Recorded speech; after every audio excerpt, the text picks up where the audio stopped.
Getting from place to place is often one of the most overlooked and underappreciated parts of any fantasy world. Just like today, getting around is often a question both of opportunity and cost, and that's especially true when we're talking about travel in our low fantasy games. Hello everybody, my name is Kyle and welcome to Desks and Dorks. Today we're going to be covering all about low fantasy travel and how you can make travel potentially more interesting and grounded in your own role-playing games. Before we begin though, have we mentioned that we have a Patreon and that for $10 a month you get a unique role-playing game that you can't get anywhere else? And you get some other great benefits too. That QR code will take you right to it, or of course you can use the link in the description below. Now, with that out of the way, you can also get physical copies of our newest game, A Fear Within, from Tabletop Bookshelf. Let's talk about what we're discussing though. I mentioned that we're going to be talking a little bit about travel and how that functioned. We're going to be using the ancient and medieval world as sort of stand-ins for the low fantasy one. We do this for two reasons. One, I was trained as a medievalist, I have a medieval history degree, and two, most low fantasy role-playing games that you are going to see are based around either antiquity or the Middle Ages. It's just kind of what it is. And again, they're really useful because we can find some cool and exciting stuff in those historical time periods to help us ground our travel. We'll talk about how to relate real-world trends in history and some techniques to make your games more interesting and make travel potentially more meaningful for your campaigns. Of course, a few caveats. I technically have a Eurocentric bias. The majority of my training was on Western European history. That does matter because, again, travel and the logistic infrastructure around travel looks really different depending on the era and country and culture that we are discussing. Again, I touched on this before, but the Middle Ages, the Renaissance, those are the basis for a lot of our low fantasy games, and there's a lot of horrific stuff that happens on travel. Just use safety communication tools. Make sure that your players are doing all right. Just be good people. It's not that hard. And with that out of the way, let's talk about why people traveled in the first place. You see, as a very wise person once told me, nobody decides to uproot their perfectly adequate life and go, trek 2,000 miles to go hunt down a dragon and punch it in the face repeatedly.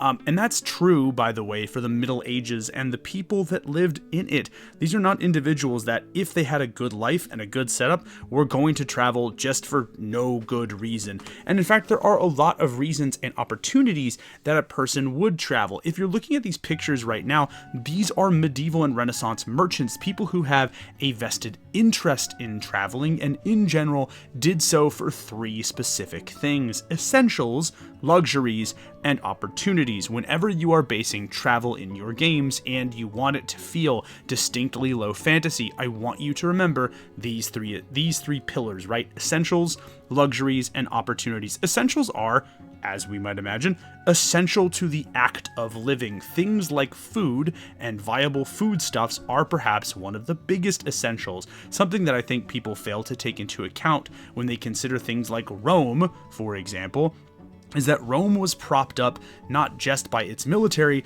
but by massive influxes of grain being imported from Egypt to Rome. At many points in the nation's history, or the empire's history, Egypt was called essentially the breadbasket of the Roman Empire. That's really, really important. Similarly, potable water is something that you have to trade for if you're in a position where you desperately need it. For much of the Middle Ages, however, bacteria in the drinking water made it particularly difficult to drink, or at least to drink safely, and so substitutes for potable drinking water, things like beer and wine, did have to be imported and were particularly useful for trade. But there are other essentials that you and I might not consider. Things like timber and building materials are especially important if you want to build long-lasting settlements, dwellings, or perhaps just, bases in general. And not every place has access to the necessary building materials in order to make that happen. In many ways, things like timber and marble are very essential to the act of both nation building, but also the act of simple living. It's really important for us to consider that technological advancements are a really big deal as well. I have included, for example, this diagram of tin deposits in Cornwall, because during the Bronze Ages, if you didn't have access for bronze, or to bronze I should say, you were kind of screwed, and that meant that you had to import tin, or in the case of Cornwall, export a metric crap ton of it. Again, it's not as essential as food or water. Obviously, you can't eat or drink tin, but in a global arms race of epic proportions, having access to tin and the bronze weaponry that it could help provide is as vital to the food that you eat or the water that you drink. Other things like salt are incredibly important and would be considered essentials depending on the place that you were in. Salt was necessary both for the preservation of food, but also for the preservation of people. And desert countries, or places where you could be expected to cross the desert at a wide clip, shout out my boy Mansa Musa, meant that things like salt were literally worth their weight in gold. Again, we have used salt many times on this channel as an allegory for currency. Roman soldiers were paid salt as part of their wages, and again, being worth your salt, that etymology of that phrase is attributed to that, and being worth your weight in gold is taken literally when Mansa Musa melted down a golden staff of his in exchange for that much weight in salt. Again, not something that you might consider as an essential, but it does a really good way of illustrating that depending on the culture and the world building that you have established, what an essential is going to look wildly different based on who is doing the trading. Again, it's important for me to mention right now because what matters in a desert nation and what matters in an island nation, what are considered essentials, are going to vary. Now, let's talk a little bit about luxuries, because luxuries truly exist in an area or a place where somebody wants to make a profit. And indeed, in the Middle Ages and the medieval world writ large, going after luxuries was highly dangerous, but highly lucrative because of the people that you would be, having contracts with who wanted those luxuries. Things like silk, for a moment, would be massively important, both because of its lightweight nature, its durability, and its comfort. The European monarchs and nobility longed for silk, and even more, longed to break the hegemony that the East had on the silk trade. We talked a little bit about wine and beer earlier, but fine vintages, wonderful vintages, ones that were consumed not for pleasure, not for survival, but more for pleasure, would certainly fall under this luxury category. And in some cases, I forget the medieval treaties, somebody equated a certain vintage of wine to being worth more than the very blood that flowed through their veins, which is A, metal as hell, and B, a good indicator of the importance and value of products like that. One of my favorite luxuries, though, are rare and exotic animals. For example, rare and exotic animals were constantly brought in, literally wrangled by merchants and thrown into the Roman Colosseum, or in some cases took part in what would be considered Arabic or Babylonian menageries. It just goes to show you that even in the ancient past, people who have, shall we say, far too much money and absolutely zero sense or sensibility to go along with it will spend ludicrous sums of coin in order to attain goods. And that is where you, the adventurer, the traveler, the merchant, come in. You provide a service and they provide a metric ton of currency. It's another reason that somebody might travel, and opportunity is another one. Right? Obviously, luxury is in its own way opportunity. People are willing to pay for that luxury, but just the act of venturing outside of your social circle or cultural environment offers a chance at growth and opportunity. Consider for a moment that you've lived in a small village or a little town most of your life, and you only know those people.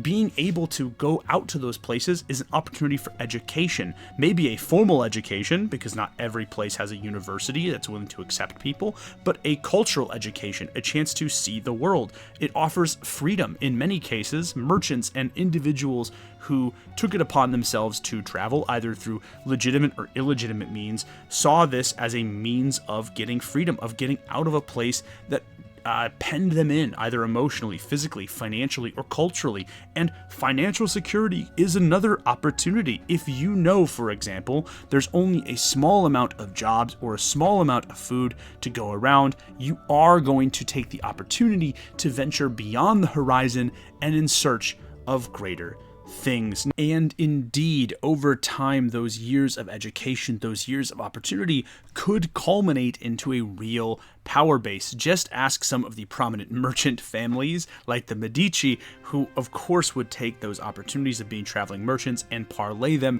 into a career both in politics, religion, and at the seat of medieval and Renaissance power. It does matter. It is very, very critical. But what about what happens if you don't choose, right? Like, why would people venture out if they were unprepared, unwilling, or perhaps didn't even want to? And that, my dear friends, happens quite a bit. One of the big reasons that somebody might be forced to travel and onto the long road is invasion. The Mongols, the Timurids, the Sassanids, the Crusaders are all different invading forces that happened in different regions. In many cases, the Romans themselves are a kind of invading scourge that pushed refugees to the east. This happens a couple different times. Persia pushing into Greece, the Umayyad Caliphate pushing up from North Africa and into Spain, the Crusaders pushing into the Holy Land. All of these are a source of refugees and a reason that individuals might have to travel, even if it is long, arduous, and dangerous. Disease is another big one. A lot of times when the ravages of plague or the destruction brought about by some massive shift in the natural world were to occur, one of the biggest fight or flight responses is flight. Let's just get the heck out of here. If there is a scourge disease that we do not understand and people are falling all around us left, right, and center, there's a very real, very understandable human impulse to get the heck out of Dodge. And climate change is another one. We're dealing with that a little bit right now. As a reminder, just trying to sort of shore up our own world and our own infrastructure. For example, the Pentagon here in the US ranks climate change as one of the biggest risks to American international and national security. I believe it was number 1 or 2 during the last Pentagon report that was made publicly available. But this is true in the medieval world. Things like cold snaps could kill off tons of crops. Things like huge shifts or temporal shifts in the way that geothermal vents worked would cause things to cool down or perhaps even heat up. And anybody that has to worry about, there's only really big environmental changes in some cases. Pompeii, anybody? Giant, Krakatoa, a ton of these, different volcanoes do a massive job at forcing people to be like, yeah, maybe I don't want to be there. And as a result, they want to leave. Again, I bring these things up because travel in general, particularly in a low fantasy world, is an arduous, expensive, dangerous, time-consuming, cumbersome process, right? You either have to have a very real, very important reason for you to venture out into the unknown, otherwise, why do it? Or you are really desperate enough to venture off into the far reaches and try to find something a little bit new. Bad maps and in general issues with cartography in general is one of the potential issues that somebody could find. Things like false maps were not, I don't want to say common, but were certainly far more of an issue, I think, than we in the era of MapQuest, Google Maps, and whatever else can possibly truly understand. And indeed, sometimes this is due to just good old-fashioned chicanery and charlatans. However, a lot of times it is just due to abstraction. Folks had to guess, or at least ballpark what they thought was going to be in specific areas. And indeed, that was kind of an accepted norm with some cartography and some map makers. Or in addition to, sometimes just having to eyeball it, there is a level of, like I said, abstraction that goes into map making. For example, if you look at the real sizes of the continents on the real globe, as opposed to the globes you get in places like, just regular old school, they're totally different. And that's okay. That's normal. That's there to sort of give people an understanding of what our planet looks like, or in the case of these medieval maps, what the surroundings looked like. However, it does make accurate travel more dangerous, more arduous, and more time-consuming. Another potential thing that could happen as a result of this is that different local areas, especially in places with territory or border disputes, are going to have wildly different maps based on what you're doing. And if a player purchases a map from one area only to find out that it does not account for the border disputes of the area that they're in conflict with, it could be a potential big issue.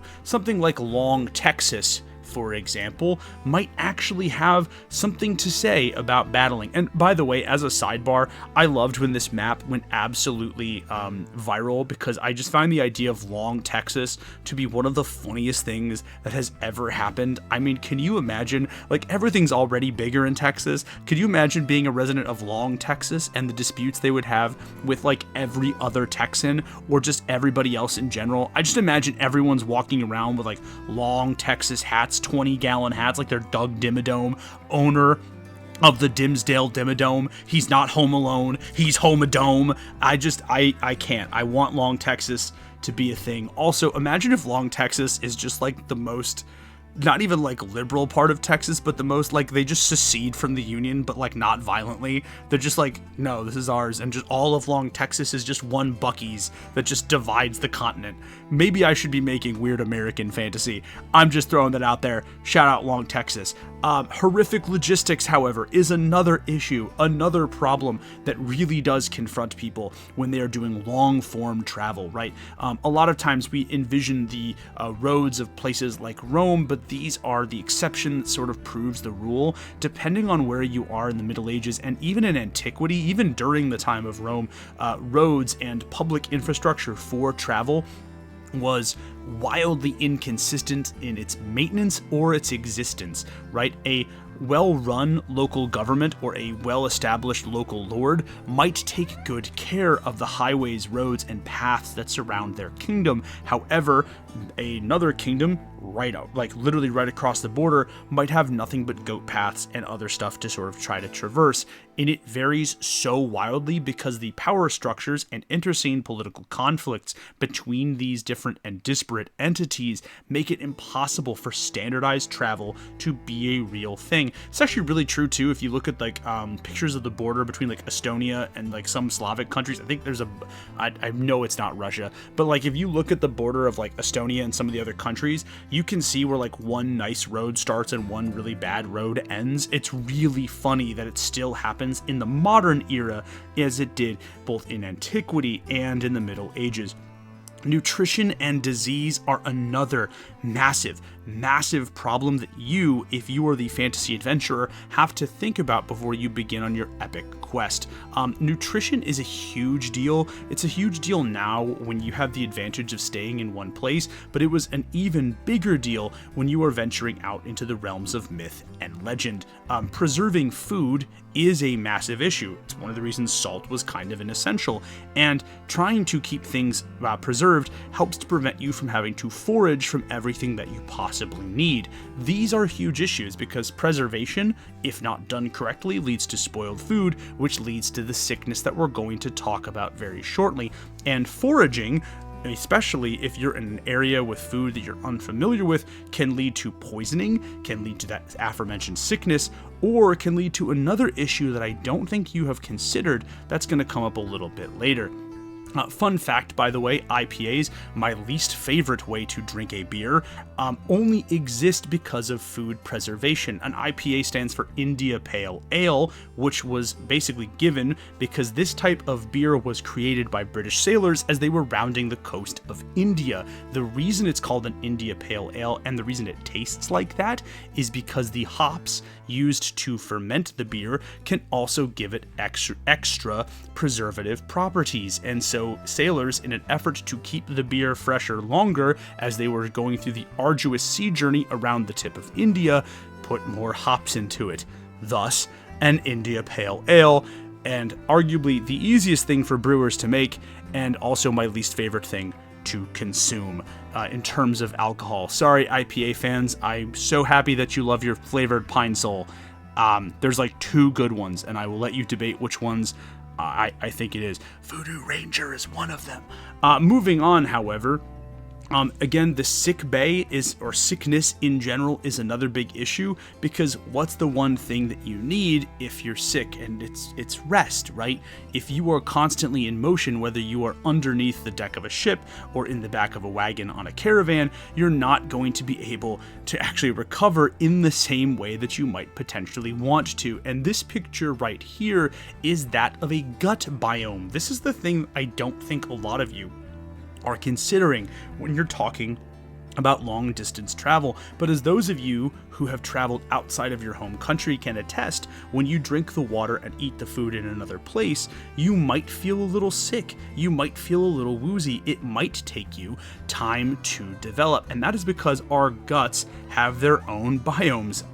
Our guts are essentially a cornucopia of bacteria and microscopic organisms that exist, and changes in that environment can lead to sickness, violent illness, and a number of different issues. And sometimes these aren't the results of poison or toxins, they're just the result of your gut microbes, your gut biome, being actually exposed to things that exist outside of its norm. And again, foraging, despite being very useful, is a fast-track way to get exposed to a number of different things outside of your gut biome. It's one of the reasons that international travelers often encourage people to slowly, in a kind of drip feed way, actually just like eat little bits of food from a place that you're visiting to allow your body time to acclimate to the different microscopic organisms that exist in that food and allow your gut biome to actually develop naturally. Now, dangers and bandits are another issue. This is especially true in ancient times and in the Middle Ages, but there are so many different issues with bandits, right? One of the dangers that you might not consider is weather, right? Like, especially if you're venturing into a spot or a place where there is no known weather phenomenon. Like, imagine you have always existed in a landlocked mountainous region, and then you come to a place that has the same environmental biome as Kansas, and then you get, I don't know, Wizard of Oz into oblivion. That's a big issue. But I mentioned bandits before. This is especially true in antiquity and in the Middle Ages because of the interscene conflicts that exist during those times.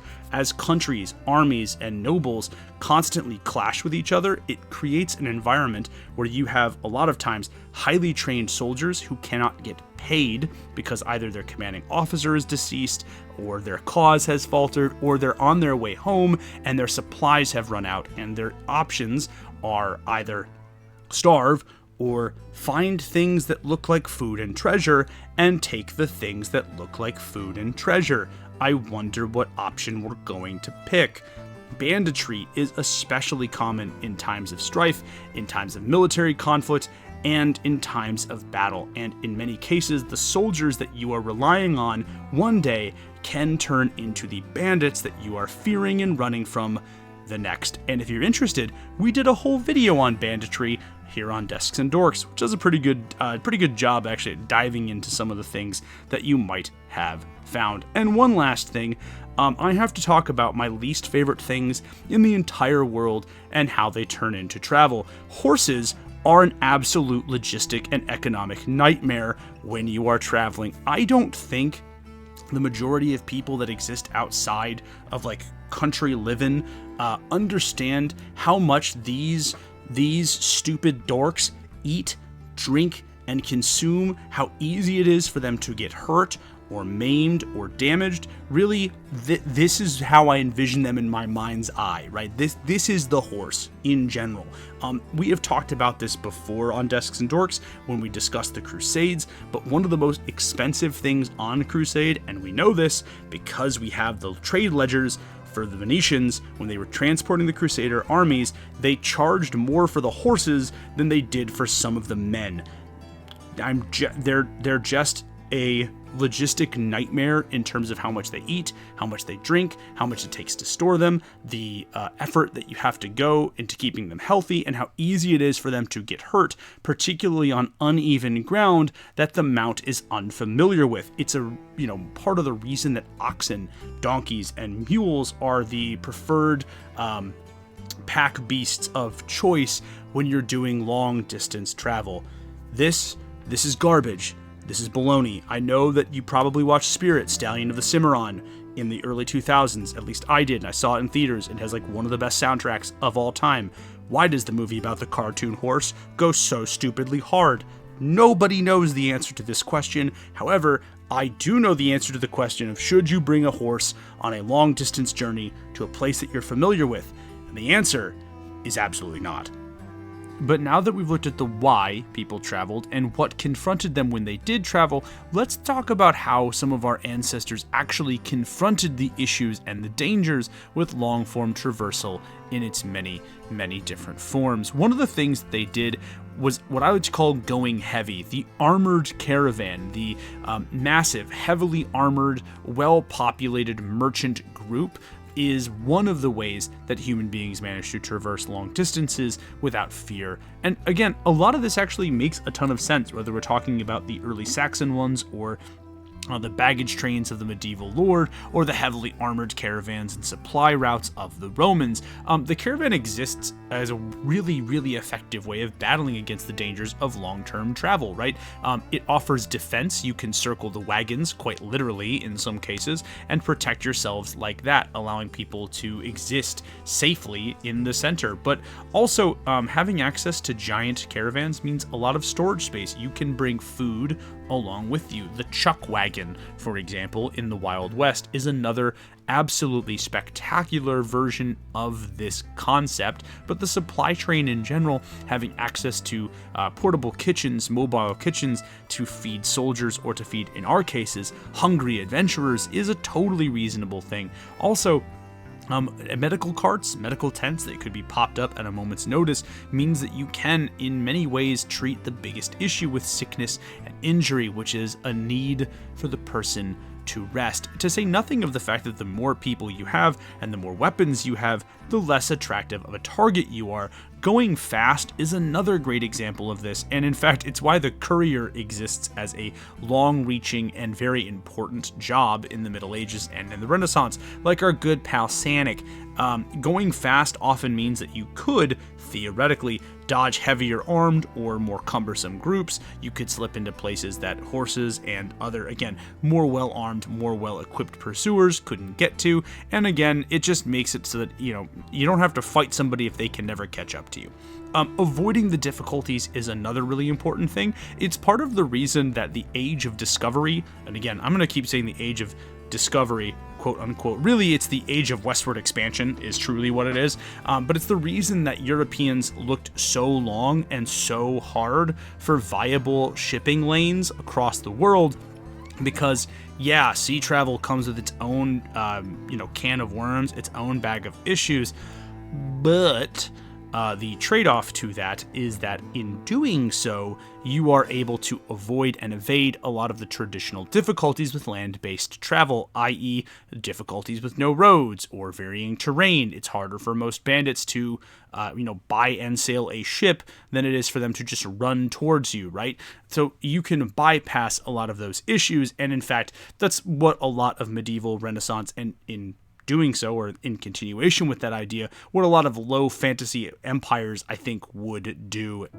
And of course, the ye old gas station, and by that I mean the fort. You don't need a major town, city, or metropolitan hub in order to make trading work. Sometimes what you need is an outpost with 16 armed dudes, a bunch of brick walls, and the place that people can engage in business, resupply, and shelter in case of, bandits or a storm. And many, many well-maintained empires, in fact, manage to encourage trade through the use of forts. And another thing that we can do to encourage trade is to go cashless. Yes, in an era where people were on crusade, one of the things, and actually allowed the Templars to become a massive, almost nation-state level threat unto themselves, but one of the things that the Templars brought back from their Arabic allies was, again, the use of a cashless pay system. I'm going to go back, actually, because I just wanted to draw more attention to the importance of this particular order for trade.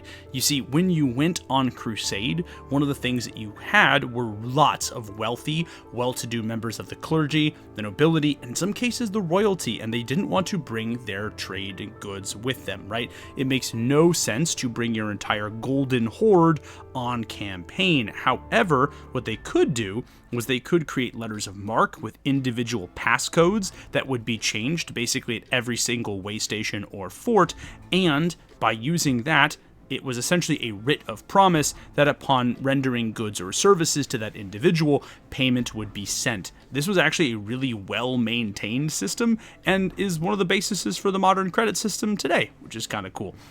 But now, let's talk about how to use this in our games. I thought a little bit about travel in general, and one of the things that I think is important when you're talking about travel for your players is supplies. And I really do think the simplest thing to do is just to make sure that at a certain point, journeys have a supply cost in gold or dollars or salt or whatever currency that you're using. The higher the journey, the more expenses that are accrued. And disasters could lead to additional expenses, right? One of the things that I think actually makes this really useful is, like, imagine a system that has a character that is wilderness focused, D&D, and has robbed that said character of the wilderness focused aspect of their class.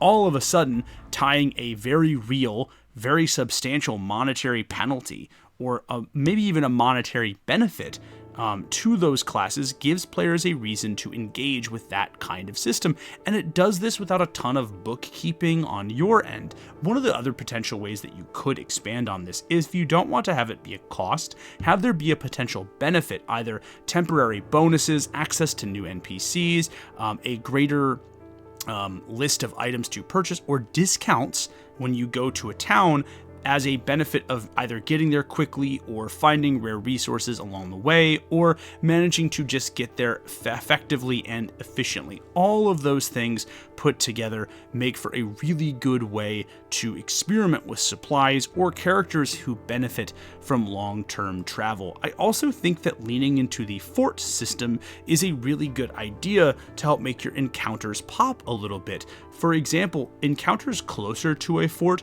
should be centered on things like role-playing, or maybe even on the environment, because the closer you are to a fort, the less likely you are to encounter things like hostile animals or bandits, robbers, and rogue mercenary elements, because again, they don't want the fight. They're looking for weak travelers, individuals that they can rip off and steal from without a huge issue. So yeah, let's, why not lean into the fort system?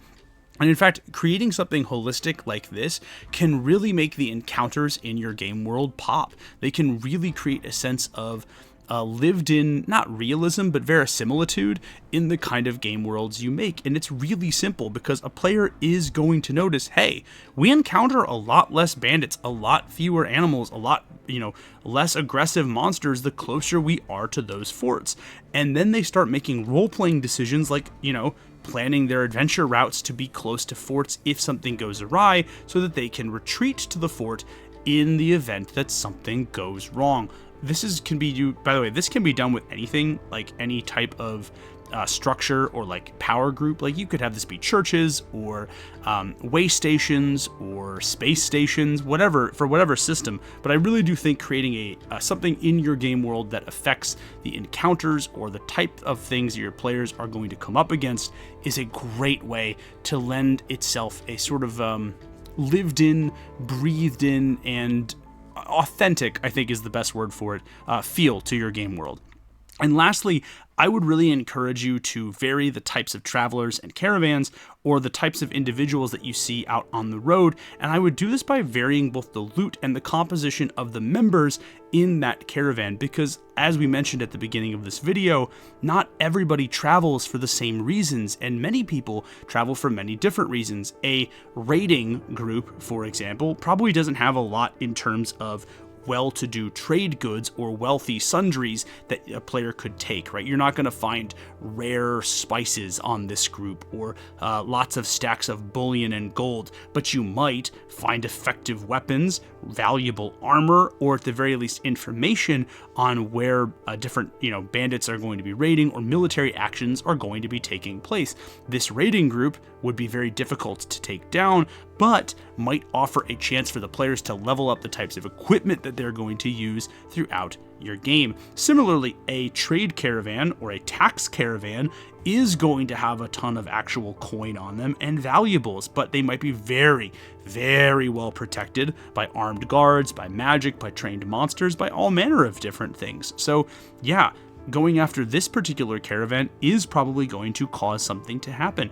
And as we have talked about before, climate refugees, disease refugees, and war refugees are fairly common in the Middle Ages and in antiquity. This group probably has nothing worthwhile if the players are going to do something as horrible as try to rip off this particular group.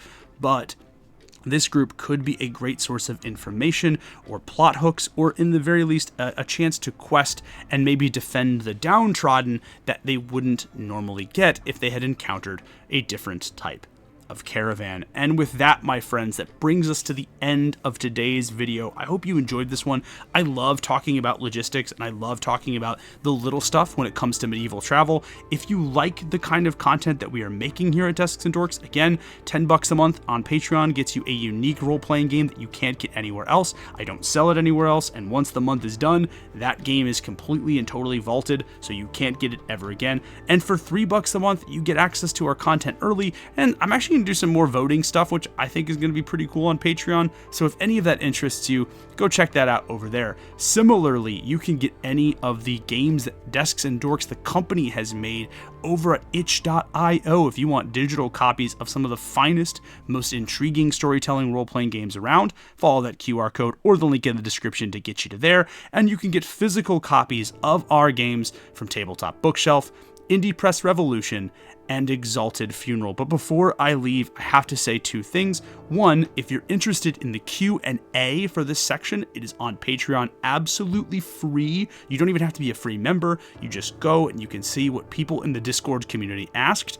And if you want to be a part of that Discord community, why not click the link in the description below and join us?